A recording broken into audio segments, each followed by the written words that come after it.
जय हिंद दोस्तों, DK coaching centre में आपका वेलकम है।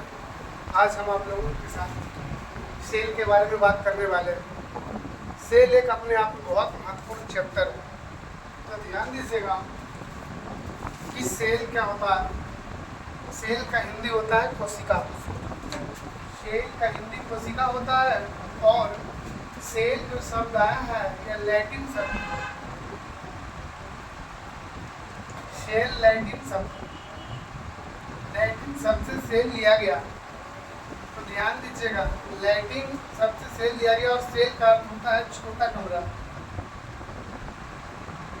छोटा कमरा, सेल का अर्थ होता है छोटा कमरा। उसके पहले जानेंगे कि सेल का अध्ययन क्या कहलाता है। तो स्टडी ऑफ सेल, सेल का अध्ययन साइटोलॉजी कहलाता है। सेल का अध्ययन साइटोलॉजी कहलाता है। और एक बात और ध्यान दीजिएगा, जिस शब्द में लॉजी लगा हुआ रहता है उसका अर्थ होता है अध्ययन। जिस शब्द में लॉजी लगा हुआ था, लॉजी का अर्थ ही होता है उसके बारे में अध्ययन करना। तो हम आज दो चीजों के बारे में बात करने वाले, निर्जीव और सजीव। निर्जीव जनरली बना हुआ था किससे? तो सबसे पहले होता है मॉलिक्यूल। मॉलिक्यूल का हिंदी होता है अणु। अणु से बनता है एटम। ढेर सारे अणु का संयोग होता है तो एटम का निर्माण होता है। ढेर सारे अणुओं के संयोग से एटम का निर्माण होता है, यानी कि परमाणु का निर्माण होता है। परमाणु का निर्माण होता है और ढेर सारे परमाणु को जब संयोग होता है तो निर्जीव का निर्माण होता है। ढेर सारे परमाणुओं के संयोग से निर्जीव का निर्माण होता है। उसी प्रकार हम जानने वाले हैं कि ढेर सारा परमाणुओं के मिलने से निर्जीव बनता है, बट सजीव किससे बनता है? तो ढेर सारे सेलों के समूह से सजीव का निर्माण होता है। सेल यानी कि कोशिका। ढेर सारी कोशिकाओं को जब मिलता है, जब ढेर सारी कोशिकाओं मिलता है तो सजीव का निर्माण होता है। यहाँ पर देखें, स्टडी ऑफ सेल यानी कि कोशिका का अध्ययन कहलाता है साइटोलॉजी। और निर्जीव का निर्माण कैसे हुआ है? तो सबसे पहले अणु, और अणु से आगे जन गया तो एटम, और ढेर सारे एटम को मिलने से निर्जीव का निर्माण। उसके बाद अगला पॉइंट बातें करेंगे कि सेल कोशिका को सभी सजीवों का संरचनात्मक एवं क्रियात्मक इकाई कहा जाता है। बट क्यों कहा जाता है? कोशिका को संरचनात्मक एवं क्रियात्मक इकाई क्यों बोला जाता है, इसके समझना है। इसके लिए ध्यान दीजिएगा, सबसे पहले होता है सेल। सेल से आगे बढ़िएगा तो ध्यान दीजिएगा टिश्यू। टिश्यू से आगे बढ़िएगा तो ऑर्गन। इसके बाद ध्यान दीजिएगा ऑर्गन सिस्टम।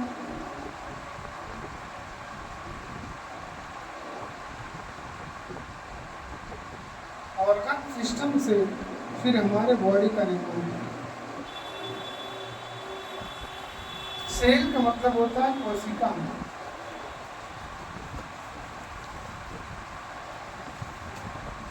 टिश्यू का मतलब होता है तत्व। ऑर्गन का अर्थ होता है अंग। ऑर्गन सिस्टम का मतलब होता है अंग।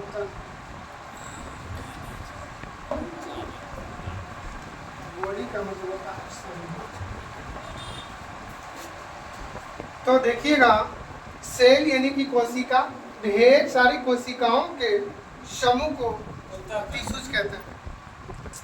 ढेर सारी कोशिकाओं को, समान प्रकार की कोशिकाओं से, ढेर प्रकार की समान कोशिकाओं को मिलने से टिश्यू का निर्माण होता है, यानी ऊतक का निर्माण होता है। और ढेर सारी कोशिकाओं ऊतक को मिलने से ऑर्गन का निर्माण होता है। और ढेर सारा छोटा छोटा ऑर्गन मिलता है तो ऑर्गन सिस्टम का निर्माण होता है। अब बहुत सारे ऑर्गन सिस्टम मिलकर पूरा बॉडी का निर्माण करता है। पूरा बॉडी का निर्माण होने के पश्चात, इसके पूर्व अगर सेल नहीं रहता तो पूरा बॉडी का निर्माण क्योंकि जब बॉडी बनेगा तो सबसे पहले छोटी इकाई क्या चाहिए हमको? कोशिका। सेल चाहिए, यानी कि कोशिका चाहिए। जब कोशिका है तो बॉडी का निर्माण। तो बताइए संरचनात्मक यानी मतलब संरचना, जब बॉडी का संरचना अगर बनना होगा तो हमें सेल चाहिए या नहीं चाहिए? अगर सेल रहेगा तभी हमारा बॉडी बनेगा। इसीलिए संरचना बनाना है तो सेल चाहिए ही चाहिए। और बॉडी का एक्टिविटी यानी कि क्रियात्मक करना है कोई भी प्रकार के विभिन्न विभिन्न प्रकार क्रियाओं का। जब भी क्रिया उत्पन्न होगी, जब भी क्रिया होगा उसके लिए भी सेल जरूरत है। इसीलिए सेल के बिना हमारा बॉडी का निर्माण नहीं हो सकता है। जब सेल रहेगा तो बॉडी का निर्माण, और जिस चीज के बिना वो पूरा अधूरा हो जाता है वो क्या है? सेल। इसीलिए सेल को हम कोशिका को संरचनात्मक एवं क्रियात्मक इकाई कहा जाता, क्योंकि कोशिका के बिना जीवन संभव नहीं। हर चीज में कोशिका है तभी जीवन संभव है, बिना कोशिका का जीवन संभव नहीं। आगे देखिएगा, कोशिका के आकार और आकृति उसके कार्यों पर निर्भर करती है। कहने का मतलब कोशिका का आकार बड़ा हो या छोटा हो, ये डिसाइडेड करता है कि उसका कार्य कैसा है। ध्यान दीजिएगा, आप यकृत के बारे में देखिएगा, एक लीवर और एक आँख के बारे में बात करने वाले। तो यकृत में भी कोशिका होती है और आँख में भी कोशिका होती है, बट यकृत के कोशिका का कार्य कुछ और है और आँख के कोशिका का कार्य कुछ और है। तो डिसाइडेड पड़ा ना, यकृत का आकार कुछ और है, इसके कार्यों के अनुरूप इसमें कोशिका है, और आँख में भी आँख के कार्यों के अनुरूप कोशिका है। कहीं न कहीं इसमें और इसमें कोशिका का डिफरेंस है, या तो इसमें ज्यादा है, यकृत में बड़ा होगा तो यकृत में कोशिका की संख्या अधिक, और आँख छोटा होगा तो इसमें कोशिका की संख्या कम। बट दोनों का कार्य भी क्या है? अलग है। आँख को देखा जाता है, यकृत को पाचन सिस्टम में काम करता है, डाइजेस्टिव सिस्टम में कार्य करता है यकृत, तो आँख क्या करता है? देखने में मदद। इसीलिए जब दोनों का कार्य डिफरेंस है तो दोनों में कोशिका भी क्या रहेगा? जब कार्य अधिक करना हो तो कोशिका की संख्या भी क्या होगी? एक बात और आप लोग ध्यान दीजिएगा कि जिसका आकार जितना बड़ा होगा उसमें कोशिका की संख्या उतना ही अधिक होगा। आकार जितना छोटा होगा उसमें कोशिका की संख्या कम। तो यहाँ से समझ में आपको आ गया होगा कि कोशिका के आकार और आकृति उसके कार्यों पर निर्भर कैसे करती है और किस प्रकार करती है। आगे बढ़ेंगे। कोशिका जीव द्रव से बनी संरचना है। कोशिका किससे बना है? जीव द्रव से बना। बहुत सारे जीव द्रव से किसका निर्माण हुआ है? कोशिका बनी संरचना है, और इस जीव में कई कार्बनिक पदार्थ और अकार्बनिक पदार्थ, कार्बनिक और अकार्बनिक पदार्थ के संयोग से किसका निर्माण हुआ है? कोशिका। जीव द्रव और जीव द्रव से कोशिका। कुछ कोशिका अपना आकार पल पल क्या करता है? बदलता है। मतलब उसका आकार कुछ वक्त कुछ और था, फिर उसके बाद उसका आकार कुछ और हो गया। कुछ ही समय में आकार बदलता है, उस प्रकार की कोशिका को देखते हैं। उस प्रकार की कोशिका में हमारा आता है अमीबा। क्या आता है? अमीबा अपना आकार क्या करता है? पल पल बदलते रहता है। मनुष्य में देखा जाए तो मनुष्य में हमारा होता है WBC का फुल फॉर्म होता है व्हाइट ब्लड सेल, श्वेत रक्त कोशिका। श्वेत रक्त कोशिका जो होता है अपना आकार क्या करता है, पल पल बदलता बदलते है। रहता है। श्वेत रक्त कोशिका अपना आकार क्या करता है जी, पल पल बदलता है। आगे देखिएगा, आगे क्या देखना है कि कुछ कोशिका अपना आकार पल पल बदलता है, जैसे अमीबा। अमीबा मनुष्य का WBC,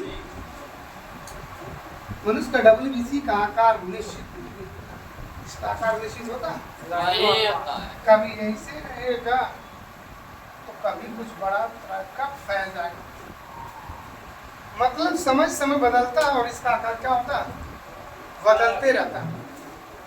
आगे देखिएगा, कोशिका संख्या के आधार पर 2 भागों में बांटा गया। कहने का मतलब संख्या के आधार पर कितने वर्गों में विभाजित किया गया है। दो भागों में। पहला को कहते हैं यूनिसेल्यूलर, दूसरा को कहते हैं मल्टी सेल्यूलर। यूनि मतलब होता है एक कोशिकीय, कौन सा कोशिका, एक कोशिकीय। और मल्टी मतलब बहुकोशिकीय। बहुकोशिकीय। आप ध्यान दीजिएगा, एक कोशिकीय किससे कहते हैं, वैसा जीव जिसमें एक कोशिका हो, कोशिका की संख्या कितने हो, एक हो। वैसा जीव जिसमें एक कोशिका हो उसे एक कोशिकीय। जीव कहते हैं। और जिसमें कोशिका एक से अधिक हो, एक से क्या हो, अधिक हो, एक से अधिक कोशिका हो उसे क्या कहते हैं, बहुकोशिकीय। संख्या के आधार पे कोशिका कितने वर्गों में बांटा गया है जी, 2 वर्गों में। यूनिसेल्यूलर और मल्टी सेल्यूलर। यूनि का मतलब एक कोशिकीय, मल्टी का मतलब बहुकोशिकीय। बहुकोशिकीय।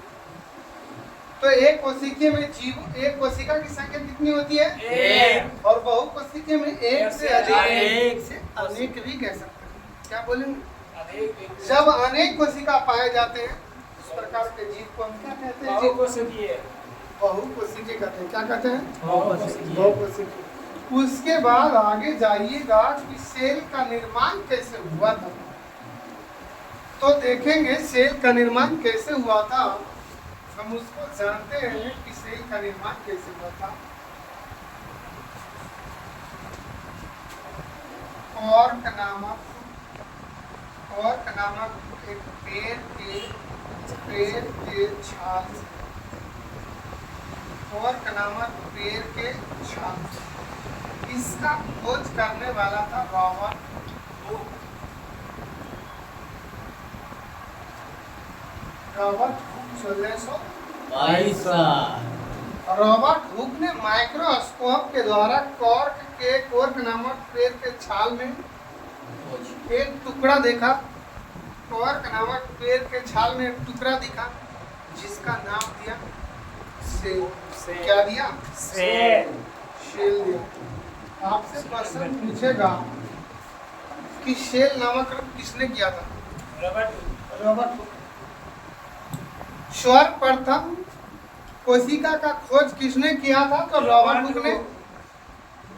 और बात किया जाए कि सेल नामकरण किसने दिया, कोशिका भी नाम किसने दिया था, तो रॉबर्ट हुक। कोशिका नाम भी रॉबर्ट हुक ने दिया। और कोशिका को सबसे पहले खोजा भी किसने, रॉबर्ट हुक। रॉबर्ट हुक ने मृत कोशिका का खोज किया। कैसा सेल, डेड सेल। कैसा सेल का, मृत कोशिका। मृत कोशिका का खोज किसने किया था, सबसे पहले रॉबर्ट हुक। Robert Hooke. कब किया था जी, 1665 में। माइक्रोस्कोप के द्वारा। किसके द्वारा, माइक्रोस्कोप। किस पेड़ के छाल में देखा था, कॉर्क नामक पेड़ के छाल में एक छोटा सा टुकड़ा देखा जिसका नाम क्या दिया, कोशिका दिया। और किस प्रकार का कोशिका था, मृत। आपके मन में ये बात चलता होगा, सर जीवित कोशिका का खोज किसने किया था? जीवित कोशिका का खोज ल्यूवेन हुक ने किया।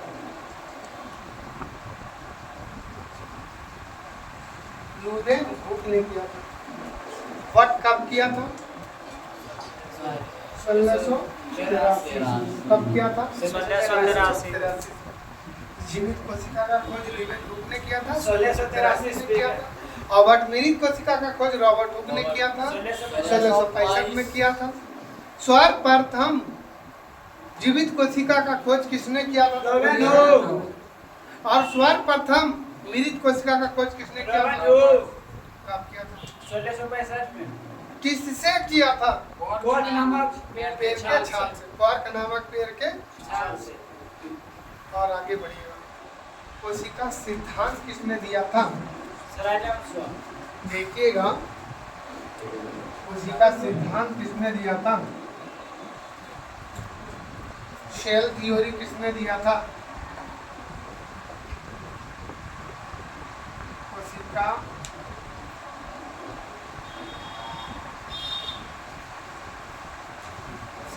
किसने दिया था और कब दिया था? शलाइडेन एवं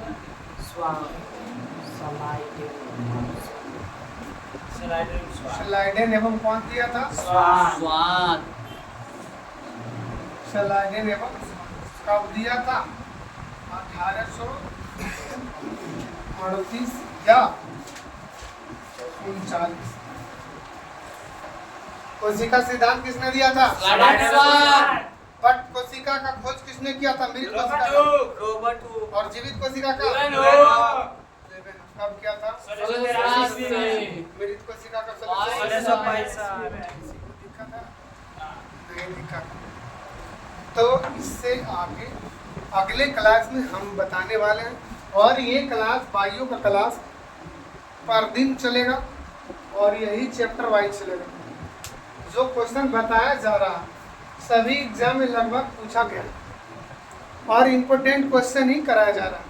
ध्यान दीजिएगा, आप लोग एक बार इसको नोट भी कर लीजिएगा, वीडियो के रोक कर नोट कर लीजिएगा।